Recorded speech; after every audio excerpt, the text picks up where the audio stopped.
So this is the key takeaway post for my episode titled Brain Body Conversation with Caroline Williams. In that episode, we talked about, or we could sum it up into an area of science called embodied cognition, which is pretty much saying the way that we physically interact with the world shapes the way we think and feel, and it's an area of science that really emphasizes that. In the whole episode, we were talking about those things. So I'm going to start off with explaining why we think, why is there this deep connection between the body and the brain, or what we think and what we feel. I'll give you a couple examples that she talked about in the episode. We talked about rhythmic movement, we talked about locomotion, we talked about strength and how these things impact the brain and body. Then we talked a little about interoceptive awareness, which is tuning into the sensations of your body, why that's important. And then we'll wrap it up from there. So to start, why is it that some scientists believe that there is this deep connection between how we move and what we think and what we feel?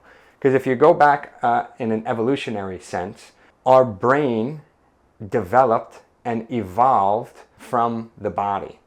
And what we notice is, you look at animals in the animal kingdom, and the ones that move in a more complex fashion tend to have a more developed brain.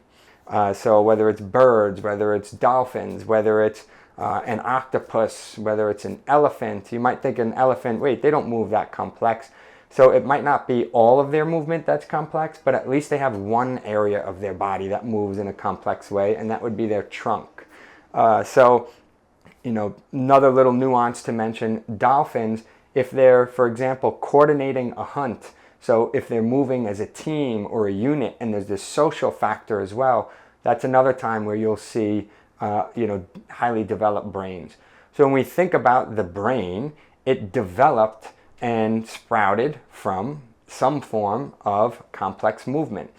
And one theory, or one of my thoughts around this is, and there could be many reasons why, but think about if you were a monkey kind of like swinging through the trees, and at some point you need to, once you start coordinating a lot of things at once, your conscious brain can't wrap your head around all of it. You have to have some intuition or some emotional intelligence, because my body now has to communicate to me in a general sense. If I actually have to coordinate, think about riding a bicycle down the street. If I had to, really think, imagine all the cars moving, cars coming at me, cars coming from the other side. Does someone open their door out of nowhere?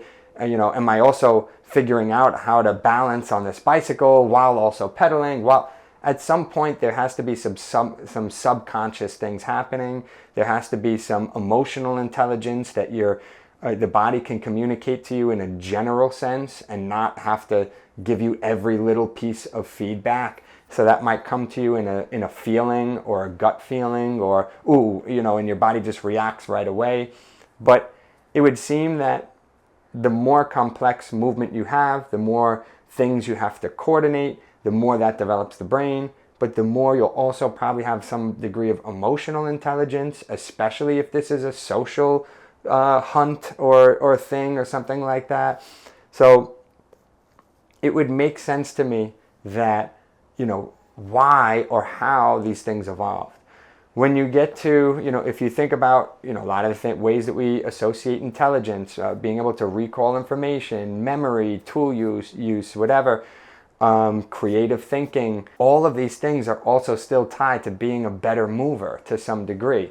If I was being hunted, or if I was hunting something, I would have to remember or think about, if I was that monkey swinging through the trees again, is this tree more brittle, this species of the tree, or is this tree more stable and I can hold on to it? How do I recognize which tree is the good one and which tree is maybe the brittle one? And so memory is going to matter. It's going to be important. Your ability to think creatively, come up with new solutions, create tools, strategies. So when you're talking about the group hunt, strategy is all embedded in there.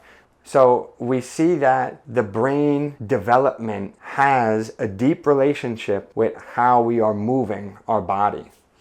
And then if you think about some of the more recent ways we associate intelligence, which is like reading and writing, that actually didn't come along until recent years. Civilizations didn't really start till 10,000, 5,000 years ago. Some areas of the world weren't even reading and writing and still don't read and write and never have before. So when it comes to reading and writing, we didn't evolve areas of the brain dedicated specifically for these areas. What we actually do is we repurpose old areas of the brain to be able to do these functions. And so we're just using certain areas of the brain in different ways. So areas that are developed for complex movement or developed for emotional intelligence and some of these other things are being repurposed in a way to use it for something different in our modern world. So of course there's going to be a deep, deep connection to how we are moving our body and what we are thinking and feeling. I would also say that the brain is not something separate. We often reference it that way, but the brain is the body. It literally sprouted from the body. If you think about your leg or your arms, they also have neurons in there that are communicating with each other. And the brain is just a bundle of neurons. I mean, a heck of a lot of them, all coordinating in very rapid ways at once. But it's the same neurons pretty much that are in your leg and in your arms and that are communicating are also the same ones that are in your brain. And the brain is just an organ, no different than, well, it's definitely different, but it's sprouted in a similar way that your heart or your liver or anything else kind of grew from the body and is a new body part. And the brain is really just a new body part that is the body itself.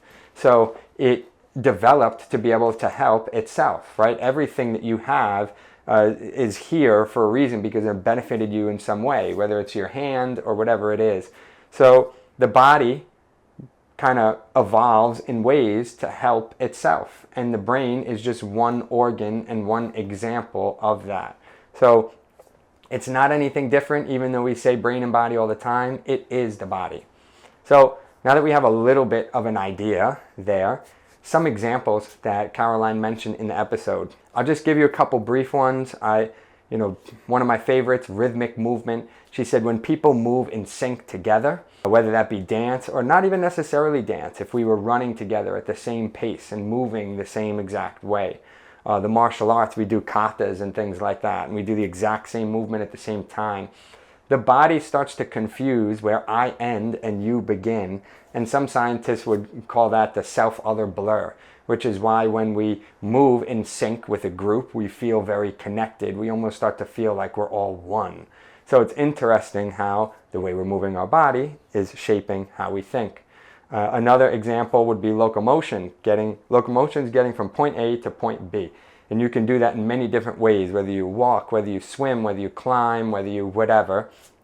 And when you are moving forward in the universe, it seems like we can recall positive information or positive memories a little bit better. Caroline said, we embed this stuff in our language. For example, when we say we're moving on, right? We're moving forward. When we go forward, we're progressing in space. We feel like we are advancing onto something more or better or whatever it is. So our ability to recall positive thoughts and memories has impacted the way that we are walking. She also mentioned, the difference between like a brisk walk versus like a meander, or where you're kind of like doing a stroll, and how the stroll will be connected to creative thinking. It'll kind of quiet the prefrontal cortex a little bit and to get you in more of a creative mindset. Whereas when you're doing that brisk walk, it's like, I think about it almost like as if you're trying to catch the train, right? And there's a goal that you're going after there. And when you're moving in that fashion, it helps to wake you up, stimulate the brain. If I was going to take a test and I was a little sleepy, I might do that brisk walk first. So how we walk is impacting what we think and feel. If you think about strength, she called the chapter Fighting Fit. So whether it is, how strong you feel, but also even your ability to protect yourself and defend yourself. It ends up, she said it's kind of like playing a background song in your mind all the time. And I think about it, one of my favorite movies, Gladiator, there's a song, dun, dun, dun, dun, dun, right? So there's like epic music. I think one of those artists there, Hans Zimmer, or I'm not exactly sure how to pronounce his name or if I have it correct, but he plays all the epic music in all those, movies, Transformers, Marvel movies. Like, he's got a lot of those songs in there. So people that are strong and people that know how to defend themselves have like this epic music just playing in the background. And that helps with something called global self-efficacy, which is your belief in your ability to handle challenges. And it applies to other areas, not just, something strength related, like my ability to pick up a box, where even when it comes to relationships or when it comes to, peers, or I don't know, any other area where you need to have confidence and feel like you can actually take on a challenge and do it. People who are strong and capable and have that fighting fit are more likely to be able to feel confident in those scenarios. And it makes complete sense. One of the themes I always talk about, I say, false confidence and real confidence. Because sometimes people will say, just think your way through it. Just think you can do it and you'll be able to do it. And I believe that slightly, there is definitely research around positive self-talk and the ability to maybe increase, your performance. And I definitely think it's true. However, there is also the other side of, can I actually do this or can I not? And my body's going to let me know. If somebody's in front of me and there's an altercation, could I punch and fight back or can I not? Can I jump on this box or can I not? Can I pick this thing up and can I not? Am I physically able to do it or can I not? And I think the more things you're physically able to do, not even just strength, although strength plays a big part in it, whether it's locomotion, whether it's dance, you're going to have probably an increased sense of global self-efficacy. And you're going to feel more capable. You're going to feel more empowered. You're going to feel like you can do it because you actually can do it. So interesting things there. Those are just a couple of examples. You can tune into the episode for some more. The last piece we talked about was interoceptive awareness.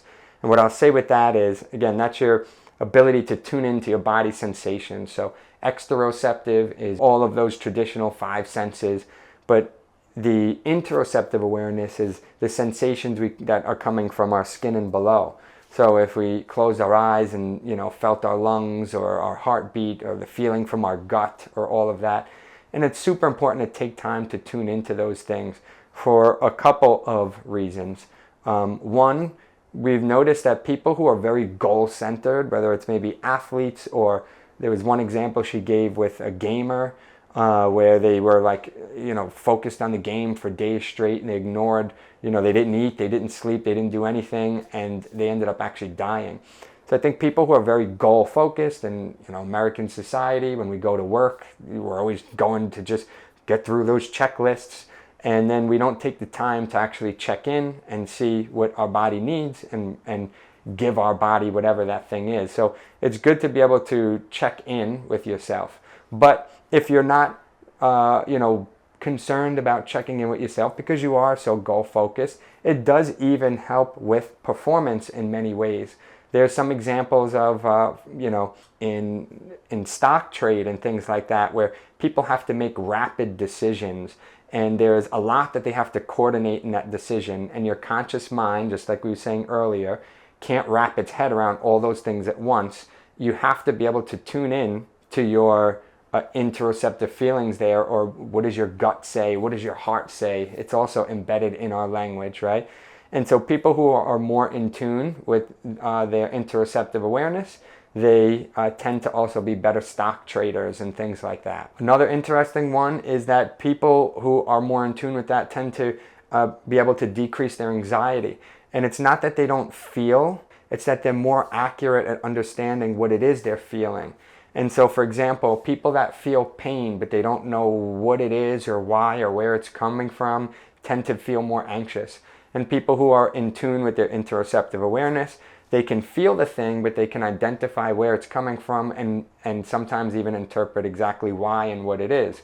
And so because of that, they could be less anxious. So there's many reasons to tune into your interoceptive awareness beyond just, giving your body what it needs. But we had a whole conversation dedicated around that as well at the end, and that was some pretty cool stuff. So, that was rapid fire. I hope you got some good gems here. I hope you tune in to the main episode, and I hope you understand a whole new reason or value this connection or understanding between the brain and body. And anytime you have to think creatively, or if you have to sit down and do a task, or if you want to just feel better throughout your day, understand that the way you're moving your body is impacting those things.